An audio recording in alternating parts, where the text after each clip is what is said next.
तो गाइस यदि आप इस बार टीआरई 4.0 की तैयारी कर रहे हो और आप चाहते हैं कि इस बार आपका सिलेक्शन हो, तो यह वीडियो आपके लिए बहुत इंपॉर्टेंट होने वाली है। क्योंकि दोस्तों आज की इस वीडियो में आपको बताऊंगा कि आप किस तरह से इस बार 4.0 की तैयारी कर सकते हैं।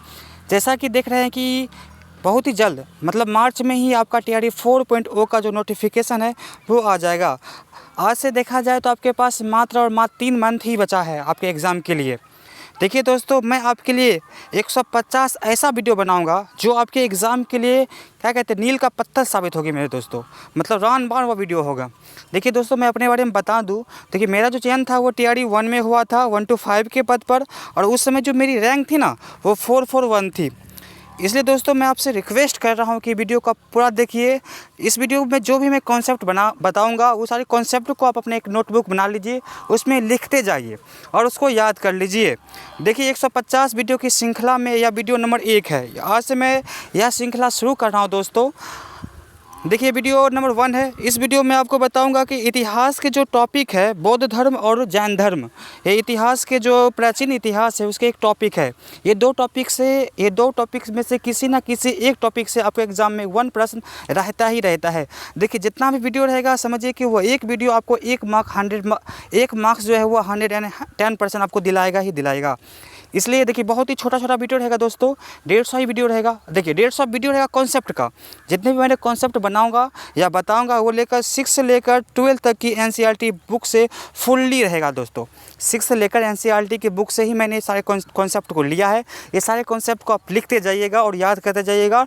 जब ये कॉन्सेप्ट हो जाएगा दोस्तों, फिर मैं आपके लिए जैन धर्म और बौद्ध धर्म से बीपीएससी ने पिछले 20 साल से जितने भी एमसीक्यू क्वेश्चन पूछे हैं, वो सारे क्वेश्चन को मैं सिर्फ एक वीडियो में लाऊंगा। सिर्फ एक वीडियो में मतलब आपको सिंपल करना है, पहले कॉन्सेप्ट पढ़ना है, कॉन्सेप्ट को लिखना है, याद करना है, और फिर जो मैं आपको एमसीक्यू करवाऊंगा वो सारे एमसीक्यू को आपको करना है। देखिएगा आपके एग्जाम में same to same ditto question आपको मिलेगा दोस्तों। यदि आप 1 to 5 के पद पर यदि आप 1 to 5 के पद के लिए तैयारी कर रहे हैं तो ये 150 वीडियो आपको दिलाएंगे 110 से लेकर 115 मार्क्स। यदि आप 6 to 8 9, 10 या 11, 12, देखिए 6 to 8, 9, 10 और 11, 12 से जीएस से है 40 प्रश्न पूछता है। कितना? 40 प्रश्न पूछता है। ये 40 के 40 क्वेश्चन जो है 150 वीडियो से ही रहेगा दोस्तों। तो देखिए आज का इस टॉपिक शुरू कर। देखिए आज का जो टॉपिक है, वीडियो नंबर 1 का जो टॉपिक है वो है बौद्ध धर्म और जैन धर्म। तो देखिए हम बौद्ध धर्म को शुरू करते हैं। तो देखिए क्या लिखा है, बौद्ध धर्म का वास्तविक संस्थापक कौन थे? तो हम जानते हैं कौन थे, महात्मा बुद्ध थे। और महात्मा बुद्ध के बारे में हम पढ़ते हैं। देखिए महात्मा बुद्ध का जो जन्म था वह 1563 ईस्वी पूर्व में हुआ था। उनका जो जन्म स्थल था वह था लुम्बिनी, जो कहाँ है वर्तमान में? नेपाल के पास है, कपिलवस्तु के निकट में। उसके बाद देखिए महात्मा बुद्ध का जो पिता का नाम था वो था शुद्धोधन। क्या है? शुद्धोधन था। उसके बाद देखिए उसकी जो माता जी था उनका जो नाम था महामाया देवी था। उसका जो बचपन का नाम था महात्मा बुद्ध का वो था सिद्धार्थ या गौतम। कभी कभी प्रश्न में आपको सिद्धार्थ पूछ जाता है, कभी कभी गौतम पूछता है। ये क्वेश्चन भी देखिए पूछा हुआ क्वेश्चन है। मैं जब आपको एमसीक्यू करवाऊंगा तो उसमें मैं आपको दिखाऊंगा भी। देखिए जो महात्मा बुद्ध का जो पालन पोषण किया था वो की थी प्रजापति गौतमी ने। उसके बाद उसकी पत्नी का नाम क्या था? यशोधरा था। उसका पुत्र कौन था? राहुल था। उसके बाद देखिए सारथी क्या था? छन्ना था। उसके बाद देखिए घोड़ा का नाम था कंथक। ये क्वेश्चन भी बहुत बार पूछा है। जो महात्मा बुद्ध थे उनके घोड़ा का नाम क्या था? कंथक था। आगे देखते हैं दोस्तों, ज्ञान प्राप्ति। मतलब महात्मा बुद्ध ने कहाँ से अपना ज्ञान प्राप्त किया था? तो वो देखिए स्थान था गया। वो कहाँ पड़ता है? बोध गया में। ठीक, बोध गया की जगह है जो गया में पड़ता है। वहाँ क्या था? किस नदी के तट पर किया था प्राप्त? ये भी क्वेश्चन बहुत बार पूछा है। वो है नीरंजना नदी के तट पर। और कौन वृक्ष के था बहु? तो पीपल का वृक्ष था, जैसे हम लोग बोधि वृक्ष भी कहते हैं। उसके देखिए प्रथम उपदेश। देखिए प्रथम उपदेश कहाँ दिए थे? वो सारनाथ में दिया था, जब कहाँ है? ऋषि पतन में है। जीवन का अंत मतलब वो कब मरे थे, या उस भाषा में कहा जाता है कि महापरिनिर्वाण। तो वो हुए थे 483 ईस्वी पूर्व में। उस समय उनकी जो आयु थी वो 80 वर्ष थी। और स्थान कौन था? कुशीनगर। कहाँ था? कुशीनगर, जो उत्तर प्रदेश में है। अगला देखते हैं दोस्तों, 4 आर्य सत्य। तो देखिए 4 आर्य सत्य क्या थे? देखिए ये क्वेश्चन एमसीक्यू में पूछ सकता है। मान लीजिए चार में से किसी तीन को दे देगा और एक किसी और को दे देगा। तो देखते हैं कि 4 आर्य सत्य कौन थे। पहला है दुख, दूसरा है दुख समुदय, तीसरा है दुख निरोध, चौथा है दुख निरोधगामिनी प्रतिपदा। उसके बाद देखते हैं दोस्तों, देखिए ये बहुत इंपॉर्टेंट है, बौद्ध संगति सम्मेलन। देखिए बौद्ध संगति सम्मेलन के बारे में देखते हैं। जो प्रथम हुआ था वो राजगिरी में हुआ था, दूसरा वैशाली में हुआ था, तीसरा पाटलिपुत्र में हुआ था और चौथा हुआ था कुंडलवन में।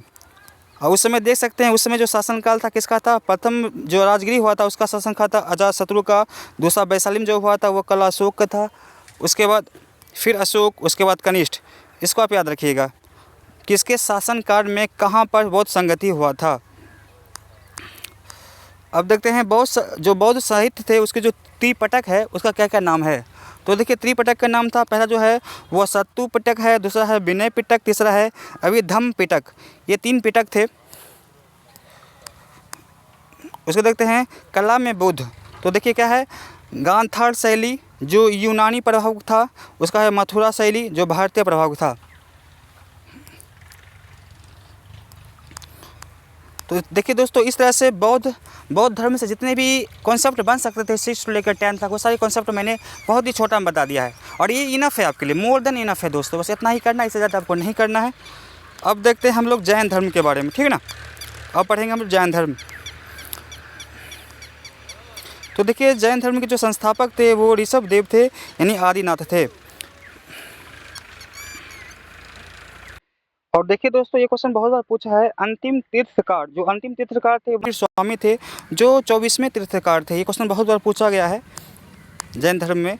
तो देखिए महावीर स्वामी के जीवन के बारे में हम कुछ पढ़ते हैं। तो देखिए महावीर स्वामी, उनका जो जन्म था वो 540 ईस्वी पूर्व में हुआ था। उनका जो जन्म स्थल था वो कुंडग्राम था, जो वैशाली बिहार में पड़ता है।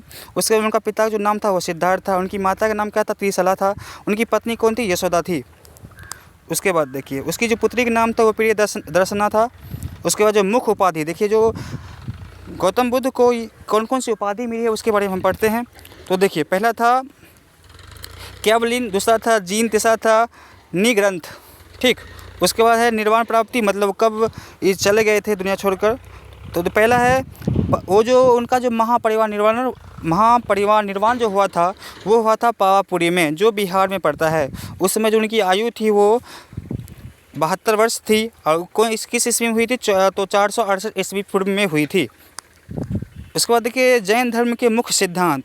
अब हम पढ़ेंगे जैन धर्म के कौन मुख्य सिद्धांत थे। तो 5 क्या थे, महाव्रत थे। तो देखिए महाव्रत कौन कौन थे, या इस तरह कह सकते हैं, इसके 5 सिद्धांत थे। पहला है अहिंसा, दूसरा है सत्य, तीसरा है असत्य, चौथा है अपरिग्रह, पाँचवा है ब्रह्मचार्य। उसके बाद देखिए जैन साहित्य, तो आगम ग्रंथ था और भगवती सूत्र था, ये 2 जैन साहित्य थे। अब देखते हैं दोस्तों जैन संगति कब कब हुआ था। तो देखिए 300 ईस्वी पूर्व में हुआ था पाटलिपुत्र में। उसके जो अध्यक्ष थे वो थे स्थूलभद्र। उसके बाद दूसरा हुआ था 512 में। उस समय जो उसका जो स्थान था वो क्या था, वल्लभी था। उस समय जो उनके अध्यक्ष थे वो थे क्षमा श्रवण। अब देखिए कुछ महत्वपूर्ण तथ्य देखते हैं जैन धर्म के बारे में। पहला है अनेकात्ववाद। क्या है, अनेकात्ववाद, ये जैन धर्म के मूल दर्शन थे। दूसरा था श्वेताद्वैत, जो जैन धर्म के तर्कशास्त्र थे। और देखिए तीसरा पॉइंट है 16 महाजन पद का उल्लेख, जो कहाँ किया गया था, तो भगवती सूत्र में किया गया था, भगवती सूत्र में। ये तो बस इतना ही पढ़ना है दोस्तों आपको जैन धर्म के बारे में। तो ये थे आपके बौद्ध धर्म और जैन धर्म के कुछ कॉन्सेप्ट जो आपके एग्ज़ाम के लिए बहुत इंपॉर्टेंट है। बस इतना ही करना है दोस्तों, बस इतना कर लीजिए, इतना याद कर लीजिए। उसके बाद मैं आपके लिए जो अगला वीडियो लाऊंगा वो जैन धर्म और बौद्ध धर्म को जितने भी MCQ प्रश्न है जो BPSC पिछले 20 साल से जितना बार पूछा है उस सारे क्वेश्चन को मैं करवाऊँगा। यदि आप यहाँ तक वीडियो देखे हैं तो मैं आपसे रिक्वेस्ट करता हूँ कि चैनल को आप सब्सक्राइब कर सकते हैं, वीडियो को लाइक भी कर सकते हैं और इसको शेयर भी कर सकते हैं। तो मिलते हैं नेक्स्ट वीडियो में, तब तक के लिए धन्यवाद। पढ़ते रहिए, मन लगा के पढ़िए, इस बार आपका सिलेक्शन हो। Thank you for watching.